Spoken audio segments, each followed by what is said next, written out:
축복합니다. 사랑합니다.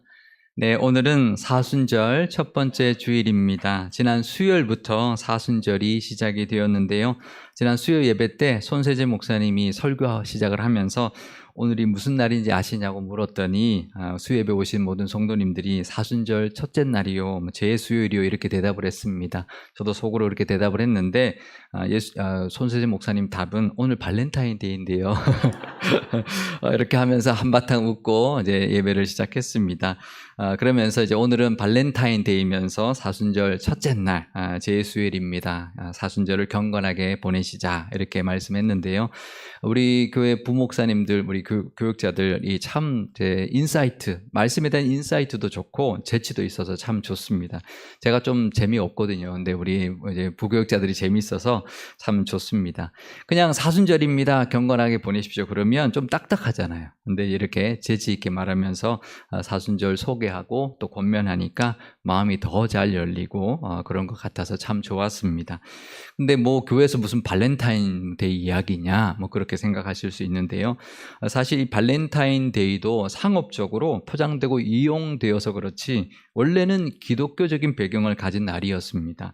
발렌타인데이의 이 발렌타인이 누군지 아시나요? 이 발렌타인은 기독교 사제였습니다. 로마가 이제 기독교를 공인한 게 313년인데 그 밀라노 칙령으로 기독교를 공인하기 전에 순교했던 사제였는데요.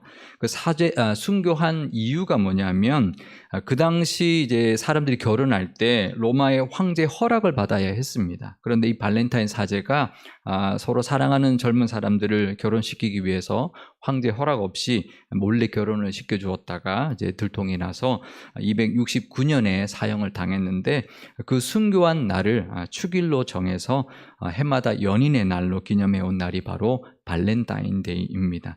그러니까 이 발렌타인데이도 기독교적인 날인 것이죠. 근데 이제 예수님의 십자가와 고난을 묵상하는 사순절을 시작하는 날이 올해는 발렌타인데이라는 것은 하나님의 사랑을 더 기억하게 하는 계기가 되어서 참 좋은 것 같습니다. 발렌타인데이로 시작한 이 사순절에 하나님의 사랑을 더 기억하면서 또 경건하게 보내시기를 바랍니다. 하나님의 사랑이 예수님으로 하여금 그 험한 십자가의 길을 걷게 하셨다는 것을 기억한다면 그 사랑의 깊이와 그 희생의 은혜가 더욱 감사하게 될 것입니다. 이 사순절에 그 하나님의 사랑과 예수님의 고난과 십자가를 기억하며 보내시는 이 사순절 되시기를 바랍니다. 지난 주일에 우리가 설교 말씀에 의심하지 않는 믿음이라는 제목으로 함께 은혜를 나눴는데요. 의심하지 않는다라는 것은 원어에 두 줄을 잡지 않는 것이다라는 그런 의미라고 말씀 나누면서 우리가 세상과 하나님 사이를 왔다 갔다 하지 않고 오직 하나님만 바라보는 것이 큰 믿음이다. 그렇게 은혜를 나눴습니다. 그 말씀 이후에 계속 마태복음 말씀을 묵상하다 보니까 더더욱 분명해지는 것은 예수님과 함께 했던 이 제자들이 정말 예수님과 늘 함께 했지만 예수님과 같은 마음이 아니고 이랬다 저랬다 또 동상이몽하는 그런 모습들이 참 많았구나라는 것을 더욱 실감하게 되었습니다. 예수님은 늘 십자가만을 바라보고 걸어가셨는데 제자들은 엉뚱한 것을 보고 있었을 때가 참 많았던 것이죠. 우리가 그런 말을 많이 하죠. 사랑이라는 것은 마주보는 게 아니라 같은 곳을 보는 것이다. 그런 말을 합니다. 그런데 제자들은 예수님과 같은 곳을 보지 못했던 그런 모습이었던 것이죠. 오늘은 이 제자들의 동상이몽하는 모습들을 통해서 우리의 모습을 한번 발견하고 하나님의 사랑으로 걸어가셨던 예수님의 그 십자가의 길을 묵상하고 우리의 시선을 하나님의 시선 또 예수님의 그 길에 맞추시는 시간 되시면 좋겠습니다. 오늘 본문은 빌립보 가이사라라는 도시에서 있었던 일을 말해주고 있는데요. 마태복음 16장 13절 말씀입니다. 예수께서 빌립보 가이사라 지방에 이르러 제자들에게 물어 이르시되 사람들이 인자를 누구라 하느냐. 그러니까 예수님이 제자들과 함께 빌립보 가이사라라는 도시에 가서 물었습니다. 사람들이 나를 누구라 하더냐 이렇게 물었는데요. 근데 예수님이 사실 그 공생의 초기에 주로 사역했던 곳은 가버나움이라는 도시를 중심으로 사역을 했습니다. 주로 갈릴리 바다 주변에서 사역을 했는데 이 빌립보 가이사라가 어딜까요? 지도를 한번 보여드리겠습니다. 이 가이사라, 그 가버나움이 갈릴리 바다 북쪽에 있는 도시인데 거기서부터도 한참 북쪽에 있는 도시가 가이사라 빌립보 가이사라입니다. 그러니까 굉장히 떨어져 있는 곳이죠. 그러니까 예수님이 그 질문을 하신다면 주로 사람들을 많이 만났던 그 갈릴리 지역에서 하셔야지 저렇게 뚝 떨어진 북쪽에 있는 도시까지 가서 왜 그 질문을 하셨을까? 뭐 예를 들면 그런 거죠. 가버나움 시장 같은 데 갔다 와서 예수님이 제자들한테 사람들이 나를 누구라고 수군대더냐? 이렇게 물어보시는 게 더 자연스러운데 근데 저 멀리 주로 사역하던 곳이 아닌 사람들을 만나던 곳이 아닌 저 멀리 갈릴리 지역과는 동떨어져 있는 그 도시에 가서 그 질문을 하셨다라는 거죠. 사실 거기 가서 예수님이 하신 일에 대해서는 별로 기록하고 있지 않거든요. 그 먼 데까지 가서 별로 그냥 큰 일을 하신 것은 기록되어 있지 않고 그 질문한 그리고 그 대답만 기록되어 있다라는 것이죠. 왜 그러셨을까? 그 빌립보 가이사라라는 도시가 아주 특별한 도시였기 때문입니다. 그 질문을 하기에 가장 적합한 곳이었기 때문인데요. 이 도시는 가이사라, 이제 로마 황제 가이사 아구스토가 예수님이 태어날 당시 왕이었던 헤롯 대왕에게 하사했던 도시였습니다. 그리고 이 헤롯 대왕이 죽고는 그의 아들 헤롯 빌립이 그 도시를 재정비하고 이름을 붙였는데 로마 황제를 기리기 위해서 가이사라를 붙이고 자기 이름 빌립보를 붙여서 빌립보 가이사라 빌립보 이렇게 불렀고 수도로 삼았던 도시였습니다. 그러니까 로마 황제가 하사고 로마 황제 이름을 기리는 도시에서 예수님이 그 질문을 하셨다라는 거죠. 그러니까 왕의 도시에서 만왕의 왕이신 예수님이 사람들이 나를 누구라 하더냐 물은 것이죠. 진정한 왕으로 오신 예수님께서 나를 누구라 하느냐 이 왕의 도시에서 그것을 물었던 것이죠. 예수님은 로마 황제, 그 당시 이 전 세계를 다스렸던 로마 황제보다 훨씬 더 크신 만왕의 왕이십니다. 비교도 할 수 없는 세상 왕과는 비교할 수 없는 이 세상을 만드시고 온 우주 만물을 다스리시는 왕으로 오셨죠. 진정한 왕이시고 또 정말 만왕의 왕이십니다.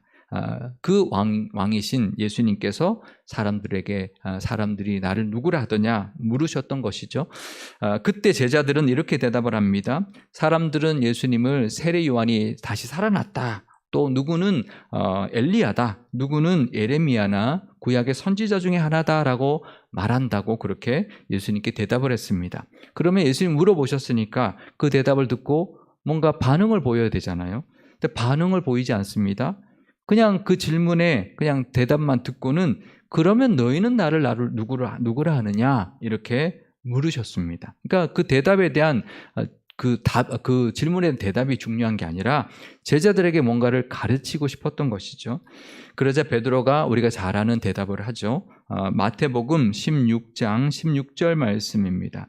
시몬 베드로가 대답하여 이르되 주는 그리스도시요 살아계신 하나님의 아들이시니이다. 아멘. 그러니까 주님은 메시아이십니다. 그리고 살아계신 하나님의 우리가 믿는 하나님의 아들이십니다. 이렇게 대답을 했다라는 거죠.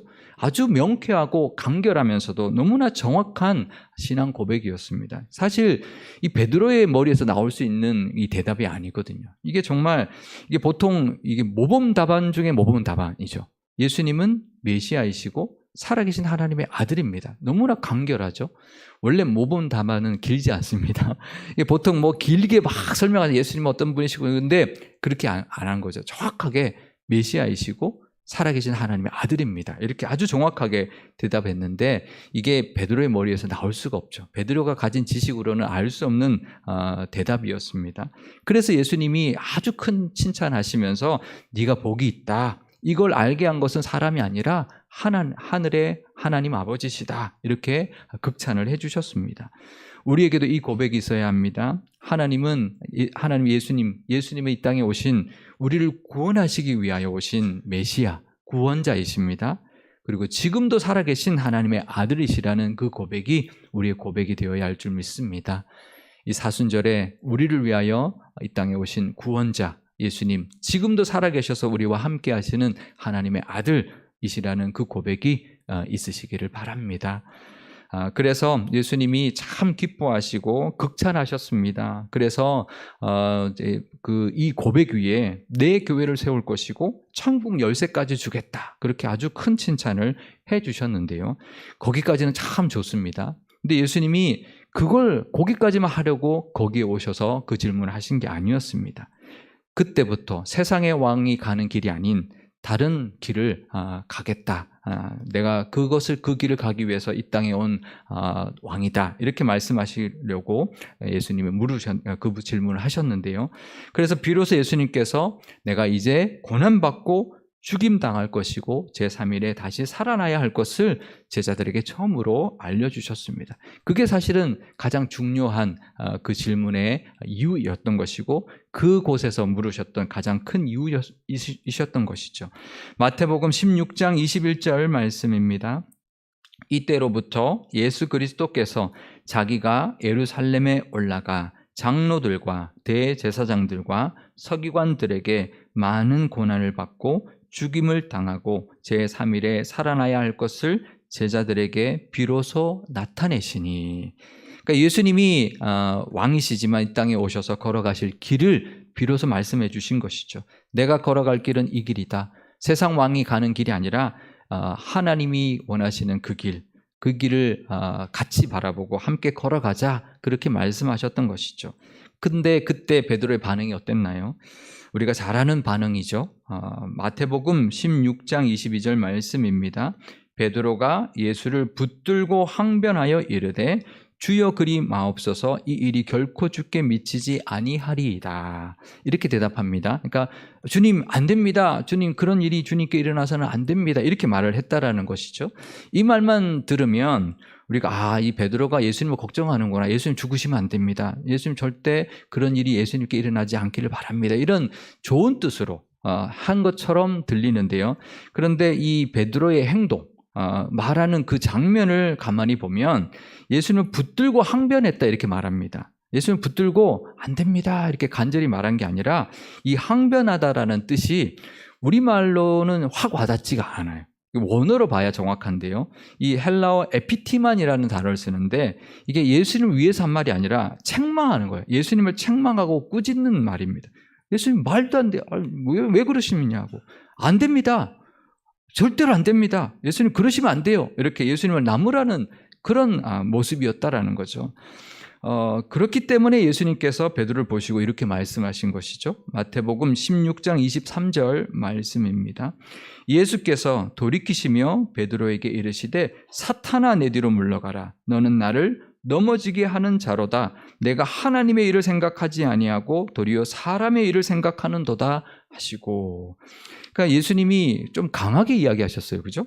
베드로를 그렇게 극찬하시다가 갑자기 사탄아 그러고 하나님을 생각하지 않고 사람의 일을 생각한다고 막 아주 강하게 질책하는 모습을 보게 됩니다. 우리가 이 장면을 보면서 잘못 이해하면 예수님이 이랬다 저랬다. 어떨 때 칭찬했다가 어떨 때는 갑자기 질책하는데 뭐 사탄이라고 하면서 그렇게 하나. 좀 예수님 왜 이러시나 이렇게 오해할 수 있는데요. 아닙니다. 예수님이 이랬다 저랬다 하는 것이 아니라 반대입니다. 정반대입니다. 베드로가 이랬다 저랬다 하고 있는 것입니다. 베드로가 지금 예수님은 메시아이시고 살아계신 하나님의 아들입니다라고 고백을 했는데 근데 예수님께서 내가 메시아로 이 땅에 와서 메시아로 걸어가야 될 길, 그것이 고난과 죽음과 부활의 길이다 이렇게 말씀하고 있는데 메시아라고 고백해놓고는 그 길은 가면 안 됩니다 이렇게 막아서고 있는 것이죠. 그것도 예수님을 붙들고 책망하듯이 그렇게 말했다는 것이죠. 베드로는 지금 하나님의 그 사랑과 예수님의 걸어가셔야 되는 그 길을 이해하지 못하고 예수님의 말씀대로 하나님의 일을 생각하지 않고 사람의 일, 하늘의 방법이 아니라 세상의 방법을 강요했던 것이죠. 하나님의 방법과 하나님의 뜻은 전혀 이해하지 못하고 전혀 다른 세상의 방법, 사람의 뜻대로 해야 된다고 오히려 예수님을 붙들고 또 그렇게 책망하듯이 예수님께 말했다라는 것이죠. 하나님이 보시는 시선을 보지 못하고 예수님이 걸어가는 길과는 전혀 다른 세상의 시선, 세상의 길, 사람의 일을 강요했던, 책망하듯이 꾸짖듯이 말했던 것입니다. 그러니 예수님께서 좀 심한 듯이 사탄아 내 뒤로 물러가라 그렇게 강하게 말씀하셨던 것이죠. 예수님이 이랬다 저랬다 하는 것이 아니라 베드로가 이랬다 저랬다 하는 것입니다. 그런데 이 베드로의 모습 사실 우리에게도 있다는 것을 우리가 알아야 합니다. 우리도 머리로는 이 베드로의 신앙 고백합니다. 예수님은 구원자, 메시아이시고 지금도 살아계신 하나님의 아들입니다. 고백합니다. 그런데요, 솔직히 우리 마음으로는 십자가를 지고 가는 길 가고 싶어 하지 않습니다. 입으로는 고백하지만 우리의 발로는 하나님의 길이 아니라 세상의 길을 걸어가려고 하는 것이 우리의 모습인 것이죠. 우리도 이 베드로처럼 예수님과 함께하고 있지만 우리도 베드로처럼 동상이몽하고 있을 때가 참 많이 있는 것입니다. 이 사순절에 하나님의 시선으로 우리가 함께 바라보며 예수님이 걸어가셨던 그 십자가의 길을 함께 걸어갈 수 있는 그런 결단을 하는 시간 되시면 좋겠습니다. 이 사순절 그냥 보내는 것이 아니라 하나님이 우리를 위하여 이 땅에 보내주신 예수님이 걸어가셨던 그 길을 우리가 함께 보고 함께 걸어가기로 결단하는 그런 믿음의 시간이 되시기를 바랍니다. 이 일이 있고 난 뒤에 예수님께서 변화산도 가셨다가 다시 제자들과 함께 가버나움으로 돌아오셨는데요. 이번에는 제자들이 예수님께 질문을 하나 합니다. 마태복음 18장 1절 말씀입니다. 그때에 제자들이 예수께 나와 이르되 천국에서는 누가 크니이까? 그러니까 천국에서는 누가 더 큽니까? 질문을 했는데요. 예수님이 제자들의 그 의도를 다 아시고는 대답 대신에 이렇게 이제 먼저 행동을 하십니다. 어린아이 하나를 불러서 가운데 세우시고는 이런 어린아이 같지 않으면 절대로 천국에 들어갈 수 없다. 이렇게 말씀하십니다. 마태복음 18장 3절에서 4절 말씀입니다.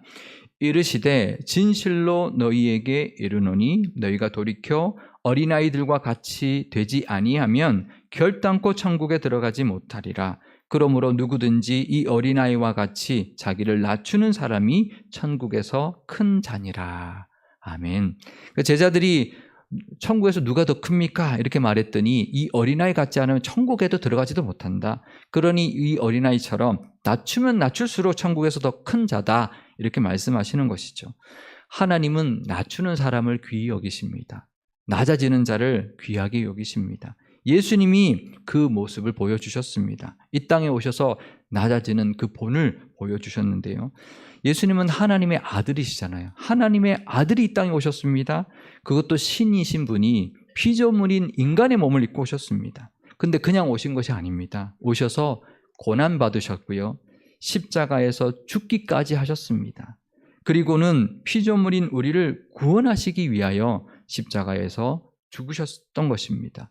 우리의 죄 때문에 우리가 죽을 수밖에 없었는데 우리를 구원하시기 위하여 우리를 대신하여서 죽으심으로 말미암아 우리의 죄를 대속해 주시고 구원해 주시기 위하여 이 땅에 오신 것입니다. 예수님은 그렇게 끝까지 낮아지셨고 그 길을 걸어가고 계시는데 정작 제자들은 딴 생각하고 있는 거죠. 예수님은 낮아지고 계시는데 제자들은 더 높아지는 것에 온 관심을 다 가지고 있었던 것입니다. 사실 이 질문은 천국에서 누가 더 크냐라는 질문이었지만 그 속의 속셈은 이것이었습니다. 예수님이 유대인의 왕이 되셔서 로마를 몰아내고 다윗 왕국 같은 그것보다 더 큰 나라를 만들면 누가 더 높은 자리에 오를 것이냐? 예수님 좌편과 우편에 누가 앉을 것이냐? 이 속셈이 들어있었던 질문이었던 거죠. 그러니까 제자들의 온통 관심은 누가 더 높으냐? 우리 중에 누가 더 높으냐? 누가 더 높은 자리에 앉을 것이냐? 거기에 온 관심이 다 있었던 것이죠. 예수님의 생각과는 전혀 다른 생각을 가지고 있었고 예수님이 보는 것과는 전혀 다른 것을 보고 있었던 것입니다. 우리도 교회 생활하고 이 땅에서 신앙생활을 할 때 더 높아지려는 것에 시선이 가 있을 때가 있습니다. 그러면 안 됩니다. 우리의 시선은 낮은 곳을 향해야 할 것입니다. 그런데요, 참 희한한 것은 이 하나님의 원리, 이 성경의 원리는 우리가 낮아질 때 하나님이 높여주신다는 것입니다. 우리가 시선을 낮출 때 우리를 높여주시는 하나님의 은혜가 있다는 것입니다. 그것이 하나님의 방법이고 예수님이 보여주셨던 길이었습니다. 왜냐하면 예수님이 하나님께 순종해서 십자가를 지시고 난 뒤에 높임을 받으셨기 때문입니다. 빌립보서 2장 8절에서 11절 말씀입니다. 사람의 모양으로 나타나사 자기를 낮추시고 죽기까지 복종하셨으니 곧 십자가에 죽으심이라. 이러므로 하나님이 그를 지극히 높여 모든 이름 위에 뛰어난 이름을 주사 하늘에 있는 자들과 땅에 있는 자들과 땅 아래에 있는 자들로 모든 무릎을 예수의 이름에 꿇게 하시고 모든 입으로 예수 그리스도를 주라 시인하여 하나님 아버지께 영광을 돌리게 하셨느니라. 아멘. 그러니까 하나님의 방법은요, 낮아지는 것이 높아지는 길이라는 것을 우리가 알아야 합니다. 근데 이렇게 말하면 좀 혼돈스러울 수 있습니다. 언제는 높아지지 말아라 그래 놓고는 낮아지는 것이 높아지는 길이다. 그러니까 결국은 높아지려면 낮아져라. 결국은 같은 이야기 아닌가요? 결국 뭐 높아지고 싶은 마음이 있는 건 똑같은 거 아닌가요? 이렇게 오해할 수 있습니다. 근데 그렇지 않습니다. 우리가 생각하는 높아지는 것은 세상에서 높아지는 것입니다. 우리의 관심, 이 제자들의 관심은 세상에서 높은 자리에 오르는 것입니다. 하지만 하나님이 우리에게 주시려고 하는 것은 하나님이 높여주시는 은혜, 세상의 영광이 아니라 하늘의 영광이라는 것을 알아야 합니다. 물론 우리가 열심히 신앙생활하고 하나님 은혜를 잘 바라보면서 하나님이 원하시는 모습대로 살아갈 때 이 땅에서도 하나님이 영광 주시고 은혜 주십니다. 하지만 그것은 천국에서 받을 영광에 비교할 수 없습니다. 이 땅에서는 우리가 다 받지 못해도 분명 하나님께서는 이 땅에서 누리지 못하는, 이 땅에서 사람들이 추구하는 것과는 비교할 수 없는 하늘의 영광이 우리에게 있을 것을 우리가 기억해야 할 것입니다. 이 땅에서 낮아지는 것이 하늘에서 그 영광을 누리는, 하나님에게 그 높임을 받는 길이라는 것을 기억하실 수 있기를 바랍니다. 내 속에 있는 높아지려고 하는 세상적인 욕심을 내려놓는 것이 정말 진짜 하나님의 은혜를 누리는 길입니다. 예수님처럼 철저히 낮아지는 것이 하나님께 높임받는 길이고 하나님께 영광이 되는 길이 될 것입니다. 이 사순절에 제자들처럼 입으로만 신앙 고백하고 몸으로는 십자가의 길을 걸어가지 않으려고 하는 그런 모습, 오히려 그 길을 부정하고 막아서려는 모습은 우리 속에 없는지 돌아보아야 할 것입니다. 또 예수님이 낮아지는 길을 걸어가셨는데 우리는 낮아지는 것보다 오히려 높아지는 데만 온통 관심을 가지고 있지 않은지 우리를 돌아보아야 할 것입니다. 예수님처럼 낮아지심으로 하나님께 영광 돌리고 하나님이 높이시고 하나님이 주시는 그 은혜를 누릴 수 있는 저와 여러분 되시기를 바랍니다. 오늘 이 예수님의 음성을 듣고 예수님과 함께 같은 곳을 바라보면서 예수님이 걸어가셨던 그 길을 함께 걸어가기로 다짐하는 우리 상일교회와 상일교회 모든 성도님들이 다 되시기를 주님의 이름으로 축원드립니다. 우리 마지막으로 고백하는 마음으로 이 성경 말씀 함께 읽도록 하겠습니다. 우리 성경 함께 읽겠습니다. 이에 예수께서 제자들에게 이르시되 누구든지 나를 따라오려거든 자기를 부인하고 자기 십자가를 지고 나를 따를 것이니라. 아멘. 기도하시겠습니다. 동상이몽하는 우리조차 불쌍히 여겨주시는 하나님 아버지, 사순절이 시작되었습니다. 우리를 지극히 사랑하셔서 독생자를 이 땅에 보내주셨고 십자가에서 죽으심으로 우리의 죄를 대속해 주신 그 은혜와 사랑에 감사와 영광을 올려드립니다. 예수님이 이 땅에 오셔서 철저히 낮아지셨고 십자가의 길을 걸어가셨는데 우리도 이 제자들처럼 낮아지려 하기보다 높아지려 하고 십자가의 길보다 세상의 길, 하나님의 방법보다 세상의 방법을 따라가려 할 때가 많습니다. 이런 우리를 불쌍히 여겨 주옵소서. 세상의 영광보다 하늘의 영광 바라보게 하시고 세상의 시선이 아니라 하나님의 시선으로 세상을 보게 하옵소서. 그럴 때 스스로 낮추는 자를 높이시는 하나님의 그 영광이 우리에게도 분명히 있을 줄 믿습니다. 이 사순절에 십자가의 길을 걸어가셨던 예수님을 따라 기꺼이 우리도 십자가 지고 예수님을 따라가는 우리가 되게 하옵소서. 순종이 은혜를 누리는 길이요 낮아지는 것이 하나님께 높임받는 길임을 기억하며 경건하게 보내는 사순절이 되게 하옵소서. 우리 구주 예수님의 이름으로 기도드리옵나이다. 아멘.